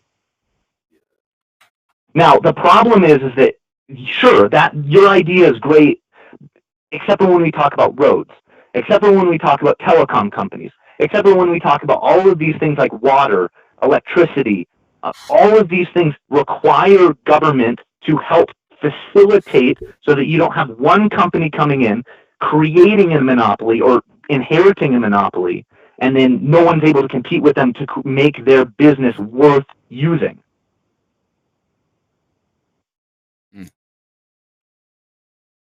Okay, Adam. Okay. So how do we prevent that with your system? Without the government's involvement, how do we prevent it using your system? So part of the reality of this problem that you present, Mac, you know, and it's funny that you say my, you know, my philosophy, although it's not mine. I mean, I didn't come up with the idea of nonviolence or libertarianism. No, yeah, sorry, I didn't mean yeah. Sure, no, but it's great except for roads and telecom and water. I think it's great for those. I mean, those are the most important, you know, some of the most important social, you know, areas where cooperation and harmony is so important, and where the destructive effects of the violence of government are the most obvious and detrimental to the human experience. So in the scenario that you present with telecoms, the reason that it's so expensive for developing that infrastructure is generally because of government regulations, taxes, and all the things that those telecoms that currently exist today do to use government to keep out competition. So if there's a natural way for competition to compete, to come in with those, but they can't compete. That's what a natural or a basic monopoly is. Yeah. So you're addressing the problem. So you said there's a monopoly because they have a higher technological or logistical barrier to entry, right? So in Montana, I'm just using it from an example of something that's happening right now. In Montana, it costs a lot of money to lay cable, right? No person is going to put that much money, the millions and millions and millions of dollars to do that when there already is a service. Why does it cost? Yeah, so why does it cost so much to lay cable? Well, hold on, Adam, before you go down that road. Okay. How will your system address it? So far, you've said that, like, yeah. So far, you've addressed that yes, there is a problem, and we agree that there is an issue with the government in that it causes problems in these areas and it can artificially inflate prices. We agree with you on that. What we're asking is, why is your system better, or how will your system handle this? Peacefully, with nonviolence, with cooperation, with market forces. Okay, but this isn't violence, though. The problem here isn't violence. The problem here is that they can sit there and do nothing, and they have a monopoly. They don't have to enforce rules. They don't have to do anything politically. They have that. The government's job is to come in and stop them from using that monopoly to hurt people like me who don't have a choice where to go, because other companies can't build their own internet lines. Why can't they, though? What's stopping them? Because the entry is too high. It costs too much money. Right, and that's largely because of government regulation and taxes, and that those existing telecoms are in favor of. So how does your system handle this problem? By getting rid of those barriers to entry that are imposed naturally by government, so that we can have a natural balance and natural flow of economic resources to meet human needs without that government interference. Okay, how? How what? I mean, how are we going to not do something? We're not going to have government using coercion. And you say there's no violence, Mac. This is where it's a really important understanding of the coercion of government to be able to identify the gun in the room. When you're going to compete with this existing telecom and you say, I want to lay down lines that are going to compete, or I want to create new infrastructure to provide my services to people directly, and they say, well, you can do that, but if you're going to, you have to give us, 30% of your profit or whatever it is. That's not an option. That's not government saying, hey, telecom, please give us some money since you're doing business. It's no, there's a gun to their head there saying, if you don't give us this money, you're going to get shut out of business. And that's how government squelches competition. We stop doing that. We need to stop government from interfering describing the current problem with the government. Well, let's Cheshire. Let's go this way. Let's ask him what your definition of violence is. Sure, yeah. Here, if you don't get me to stop, like, I'm just gonna keep talking because I can't hear you. The way the Skype connection is working. Yeah, no, it's fine. I get there's a delay issue. I'm trying to jump in when you're pausing, but because of the delay, it's not. It's fine. Don't worry about it. I'm not trying to ignore your questions or talk over you. It's just when you come at me like that, it's like I literally just can't hear it. So, Kyle, did you say you wanted to hear my definition of violence? Yeah, what do you consider violence to be? The violence that you're going to stop. Okay. So, violence is using force to violate someone else's physical personhood. So, you mean punching somebody or shooting somebody or grabbing someone or keeping them forcefully locked in a jail cell. Those are violent, physically violent acts. So we separate then what is like defensive violence versus offensive violence. So if I walk up to you and I punch you in the face and I take your wallet, that's offensive violence. If as I'm going to punch you in the face, you grab my hand, you punch me back, and I fall back, that's legitimate ethical defensive violence. And so I don't have a problem with that because that's something that you have a right to do in self-defense. When we talk about coercion as the fundamental nature of government, or that government is fundamentally violent, it's like if I'm the mugger and I put a gun to your head and say, give me your wallet or I'm going to shoot you, you can say I'm being violent or I'm just being threatening with violence.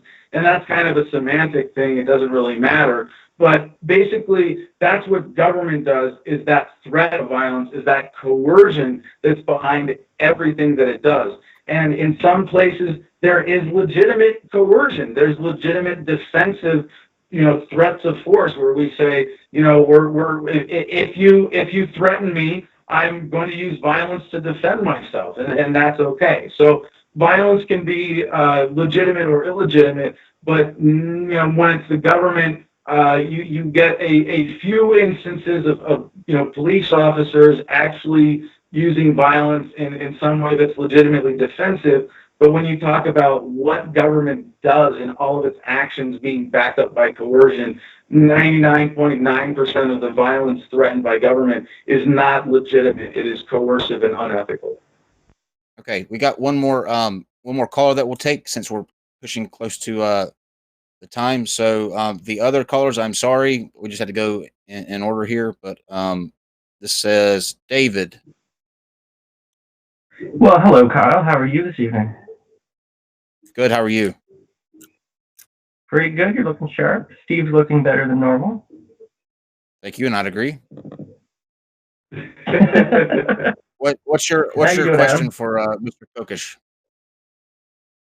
My question for Mr. Kokesh is, what is his thoughts on Andrew Yang, and does it make him feel sad that he has better arguments that are clear and concise and based on data?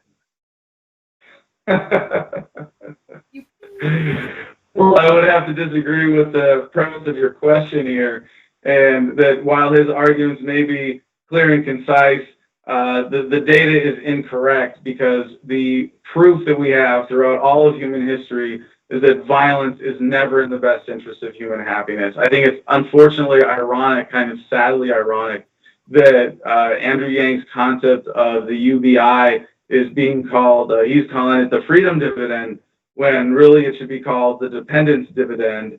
And being dependent on government for an income is a really dangerous move towards socialism. I think it's the wrong direction for this country. I think it's an unethical premise. Some of the things that he said about the drug war, about locking people up or keeping people locked up for non-violent, non-crimes, I think is particularly dangerous and destructive. But ultimately, you know, you have to be against releasing people for non-violent, non-crimes, and also, I'm pretty sure that he's advocating releasing people for like non-violent drug offenses. And I just the point is that it's not a dependence on government. In fact, it's more in welfare. At least you're allowed to. David, he couldn't hear you. David, you're gonna have to restate that. Can you start over, because you're getting cut off at the beginning? I couldn't hear the start of what you said when you interrupted me there. So please begin again. I was saying, I don't think it's fair to say that it promotes dependence on government when it actually frees people up to seek employment and have support, whereas the welfare system prohibits you from working and earning an income while you're receiving assistance.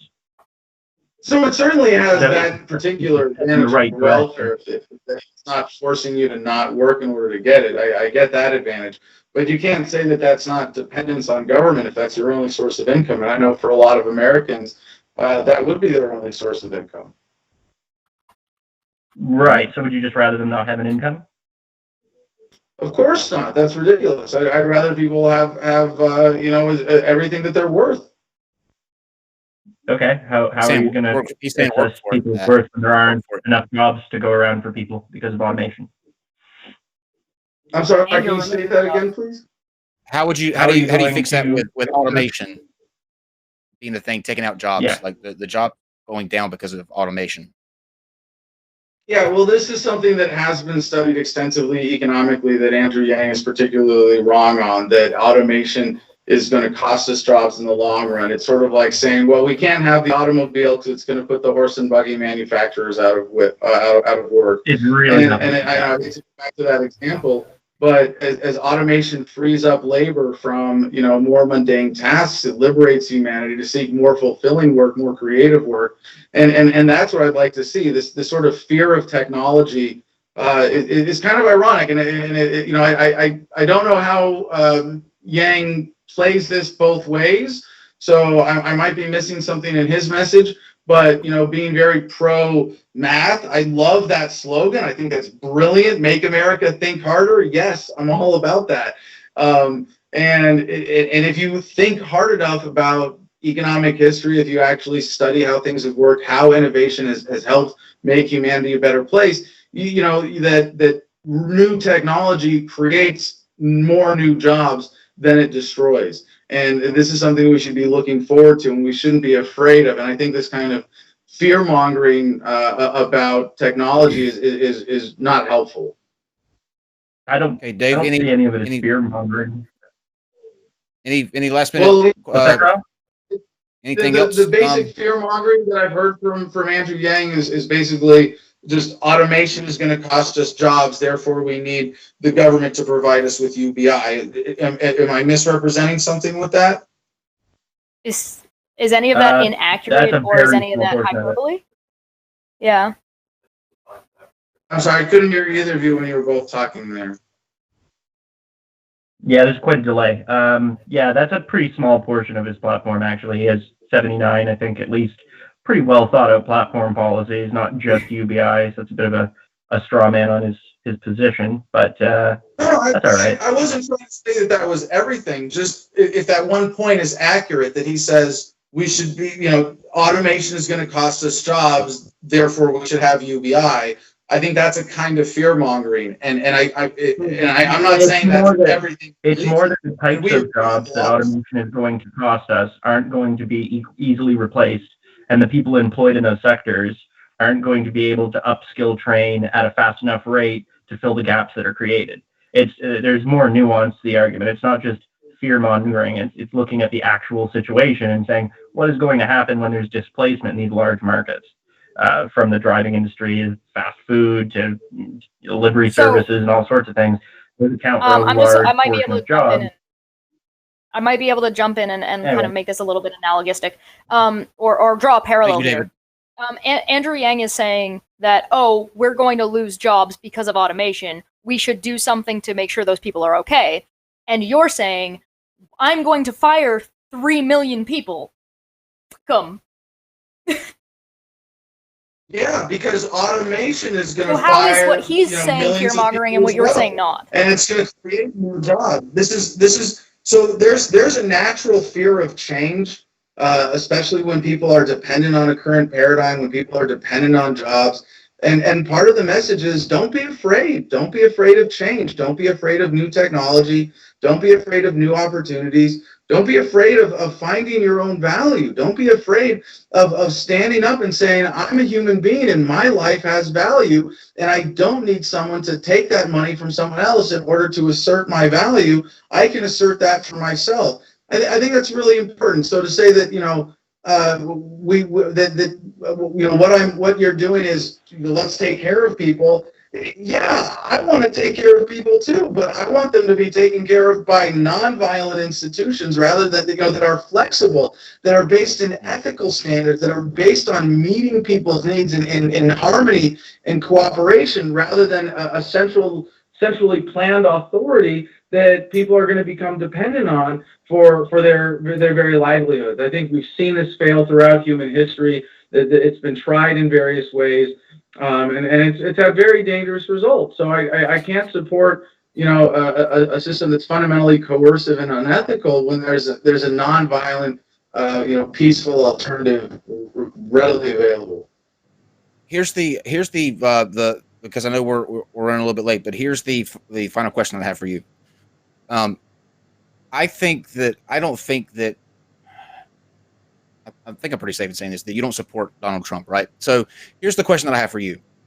How does America, the people watching now, when you're running for president, you're going to be asking them to vote for you. And I think if we look, even if you were the perfect, like the ideal candidate and the one that everybody needed, third parties just for whatever reason don't get they're getting a bigger turnout, but they don't get enough to win. They haven't never gotten close to win. So what's going to make the country change from the two-party system of always with a Democrat or a Republican? How can they, what's the best way to get off of that sort of dependence on a two-party system into a third party? And until we get there, isn't like a vote for Adam Kokesh or another third party just another vote for Trump in the end? Well, I definitely have to challenge a lot of the premises of your question here. First of all, I'm not asking people to vote for me. Adam Kokesh being president is not an option here. I will not accept the position. It's not an ethical one. It shouldn't exist. So what I said I was doing with this campaign is what I mean. We are turning the federal election into a referendum on whether or not the federal government, specifically, that 3 out of 22 million federal or government employees should be allowed to exist as an institution. And secondly, you said that this has never happened, and I forget the exact history, but if you go back to the early American history, I think it was the Republicans or the Democrat. One of the current major parties was an insurgent party at one point. We had we've had some shifts, and there have been in the American political system, but we are at a point today where the duopoly is uniquely entrenched. And some people would say that voting for a libertarian right now is actually more casting a vote for a Democrat because they think that we're going to pull votes from Republicans.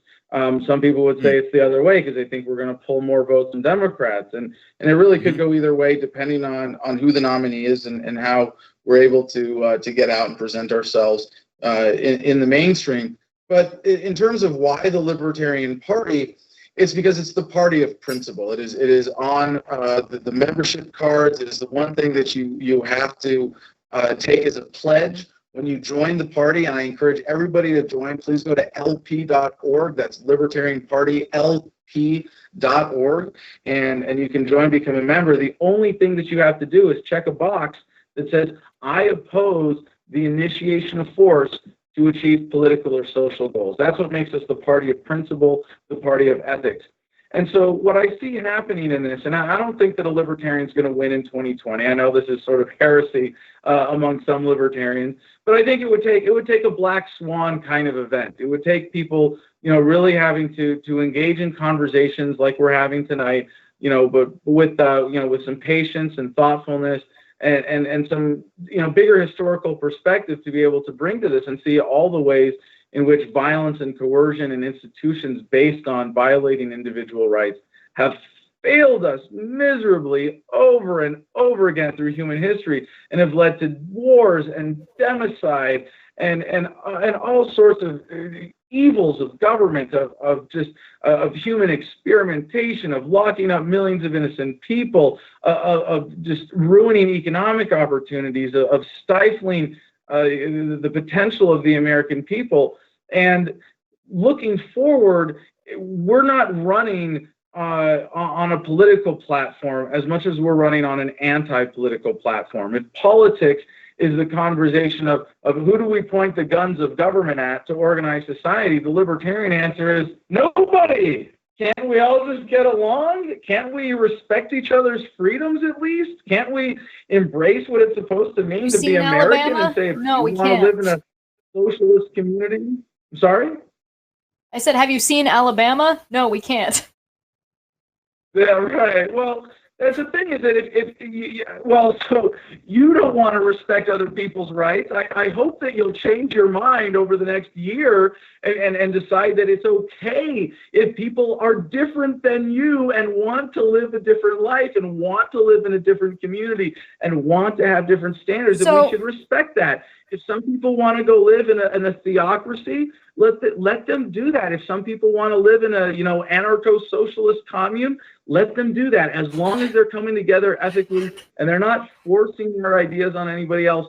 I want them to have that right. I want you to have that right. So I'm not asking for anybody to vote for me. And really, the libertarian message is not saying vote for me because I'm going to give you more stuff and I'm going to wield the power better. No, we're going to throw the ring in the fire because it shouldn't have existed in the first place. It's evil. It's unethical. The premise of these coercive institutions is wrong ethically, and it's holding back humanity. The sooner we move past it, the better. So what I see happening is that in 2020, if we actually nominate a libertarian, because we've nominated Republicans the last 3 election cycles with Gary Johnson, Bob Barr, Bill Weld, and Wayne Allen Root. What we really need to do is nominate someone, and I would humbly put myself forward as one such candidate who represents this message of peace and love and harmony that's really behind the message of freedom.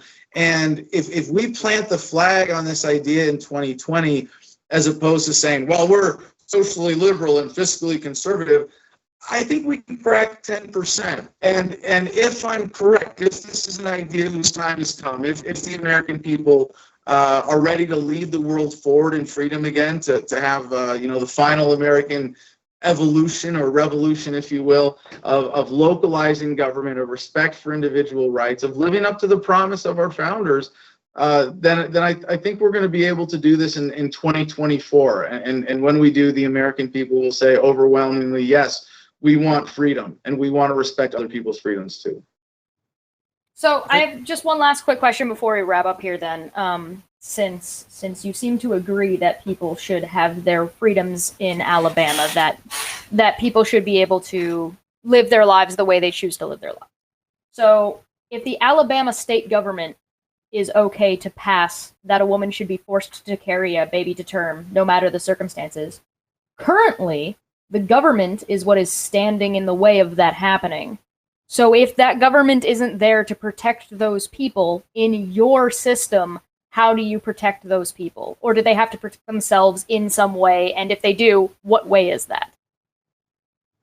Do you mean the mothers or the unborn people in this case? The mothers in this case.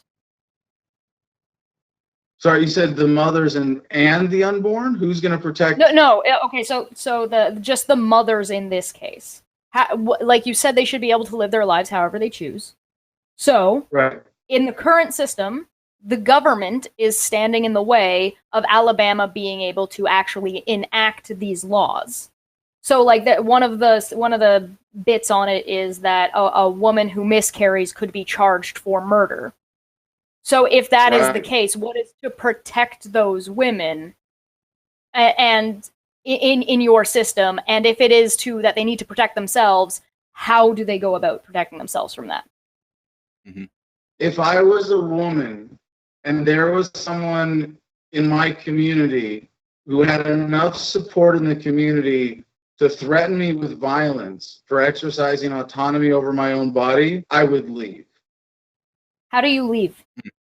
That takes money, that takes time, that takes resources. What if you don't have those resources? Well, you have the resources to have a child. No, you don't. That's why you're getting an abortion. Able to walk. I said you don't have the resource to have a child. That's why you're getting the abortion. Okay, so you can afford an abortion, but you can't afford to get across state lines to have that abortion? I'm kind of confused here when you say someone has. So I'm saying these women, if you miscarry, I mean, skip abortion. Skip abortion. If you miscarry, you are going to be charged with murder. Okay. Right. I would not allow myself to be anywhere near that. And I think okay. the more we isolate people who are dangerous and violent, and I think get away from them, let them have their isolated, dangerous, and violent communities. Let people who want to be subject to that violence choose to live in those violent communities. That's fine. I would choose to live in a more okay, but you're born there. You didn't choose to live there. These people are born in these states. Freedom of movement to associate that way. Excuse me? So how do you enforce freedom of movement? You gotta let me finish, because when you start talking when I'm talking, it just cuts you off on the delay. I apologize. The reason I'm jumping in is because you're getting off track. I'm trying to keep you on the topic. If they live in these states and you say that they should have freedom of movement out of these states, how do you then enforce that? You can't enforce freedom. What do you mean enforce freedom? Well, you're saying that these women who are born in these places and are in these situations should just not be there. So you're saying just don't be in the situation. Well, they would need to be able to leave. How do you allow them to do that? How do you enable them to be able to just leave? Well, you just don't stop them from leaving. I mean, I think there's enough compassion in this country that when we see people in difficult situations, when people are that destitute, there is that help. We live in the most charitable country on earth by most metrics. And I think when you have someone like that, as we've seen, that there are communities of people that now certainly online are able to rally around people like that and support them. So I'm all for supporting, pregnant women who are in difficult situations, regardless of what they want to do, because they're carrying a life inside of them, and they should be empowered to make the best decision for themselves and for that life that they are essentially the caretaker, the custodian of whatever term you want to say, that they have that responsibility. So I would personally support someone if that was the case. If there was really someone, I can't imagine in today's world and in the United States, and I understand there are exceptions, and there are people in Alabama, there are women who are in very desperate situations, and I think this is why Colorado put up a billboard just recently that you can get a safe and legal abortion here, and invited women to come from Alabama to Colorado if that was what they needed. I hope they don't have to go that far. But I think that if there's a woman in that situation, I think the people around her should support her in that, in getting away from violence. I mean, it's the same thing like when someone's in, like a relationship where they have domestic violence situation. You wouldn't say, well, we need CPS because some people beat their kids, and then we're going to end up with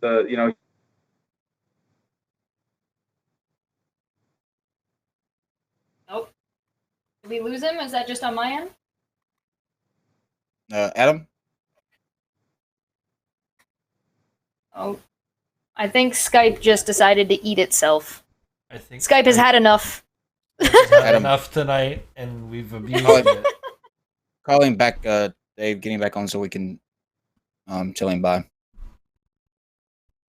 We'll get Adam back. I want to thank you guys for joining us, though, and especially you, Cheshire. Thank you for. Thank you for having me. I hope I didn't step on anybody's toes. No, not at all. It was great. Well, great. And Steve wanted me to pass on. What did he say exactly? You said to give Adam his well wishes. So if Adam comes back in. Yo. Okay. There we go. Steve sends his well wishes because we're going to close out the show. So. Yeah. Adam, so now take this time to let everybody know where they can find out more about you, follow you, support what you're doing, that sort of thing. Chill out.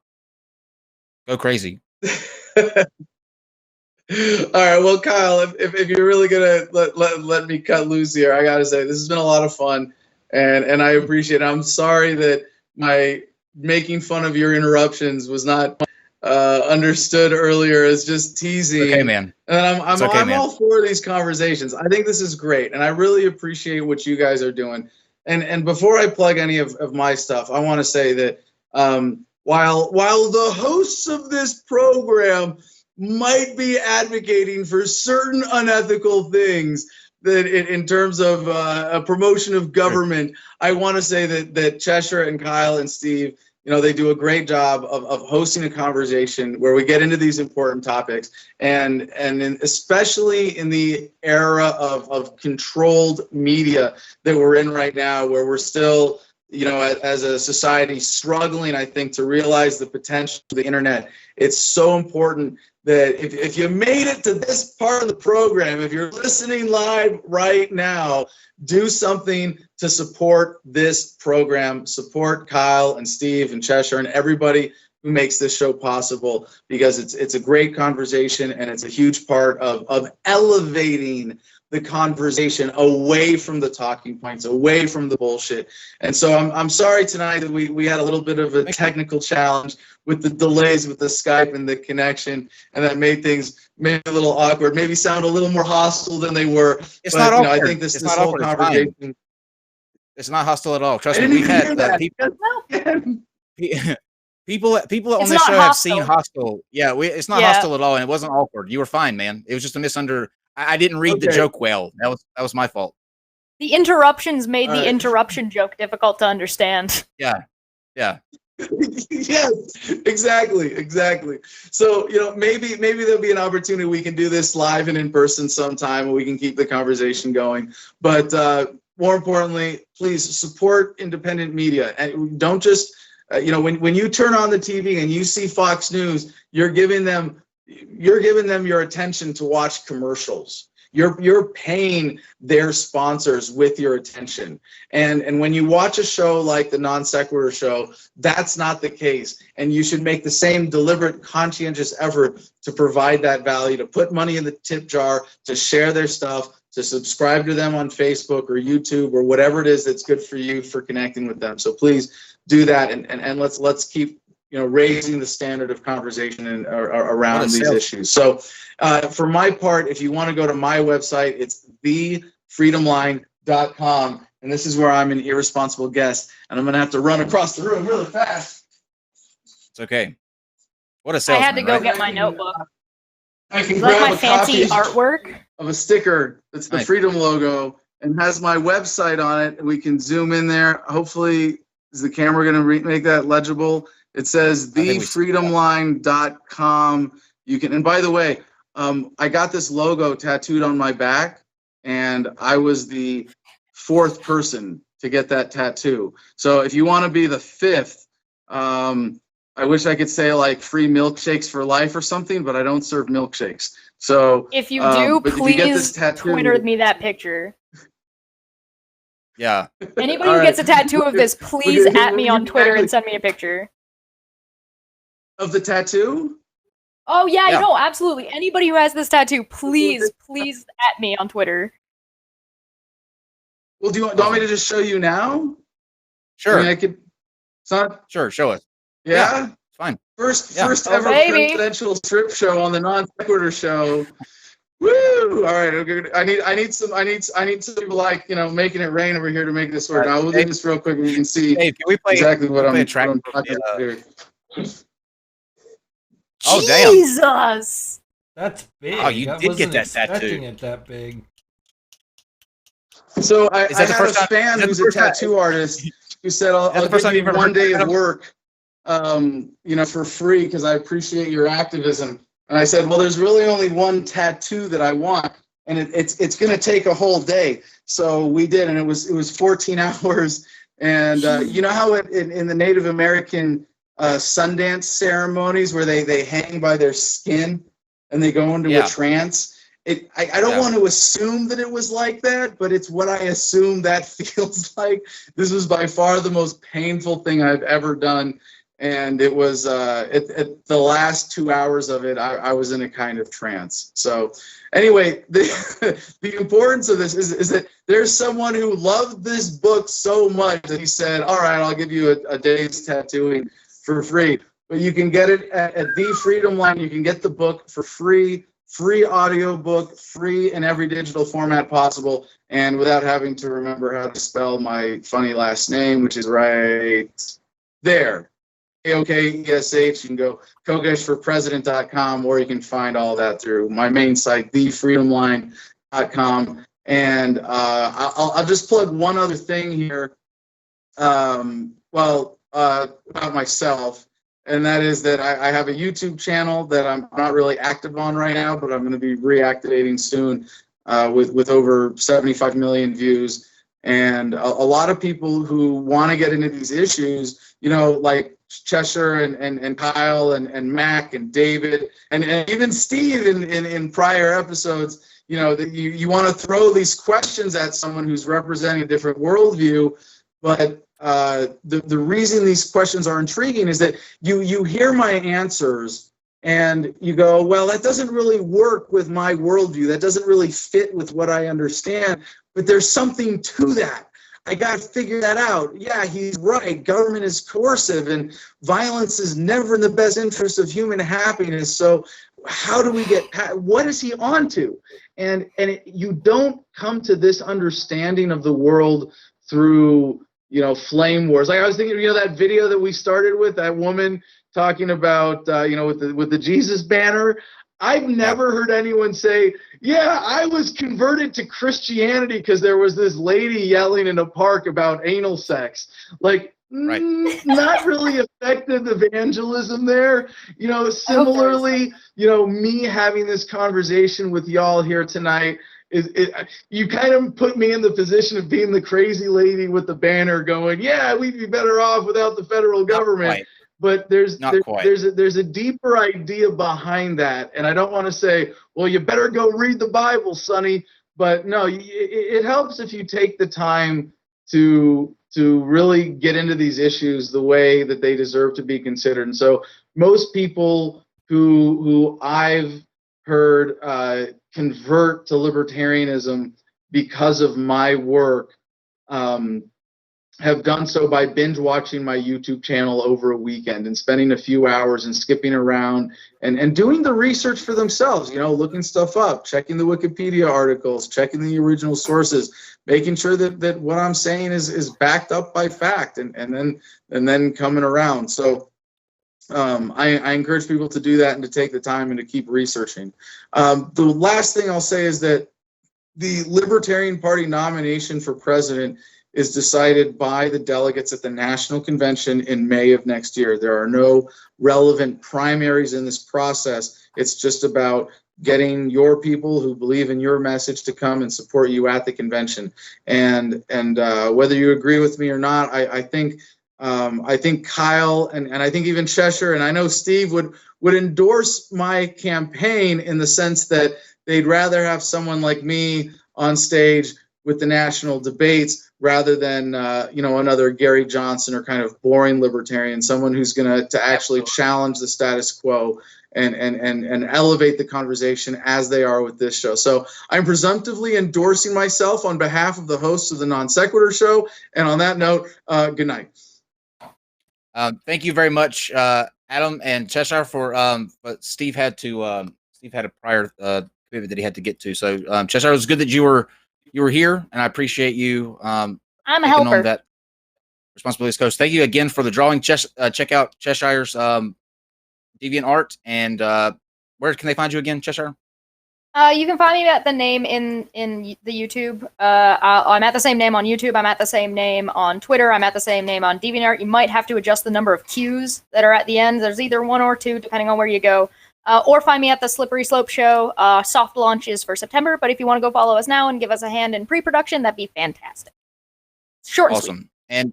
And check out all of Adam's links are in the description now. Cheshire, I'll add yours as soon as we close out here. So if you're watching this later, you can click below to get more information. Always a good time when you're here, Adam. I appreciate you coming on. And if you do wind up winning the presidency, I want to be the official show of the White House. I want a press pass and all of that. I do want to congratulate Adam on his speed at which he can speak without being no breaths. He just goes. It's impressive. I'm telling you, he's amazing. We're going to White House in a museum, and you can give tours. I'm honored, sir. I'm honored. There you go. You got my vote. We'll be back here tomorrow at 9 p.m. And thank you all for joining us, and thank you to the callers. And again, Adam and Cheshire for another lovely time. Always a good time when Adam's on. We'll see you tomorrow. Bye.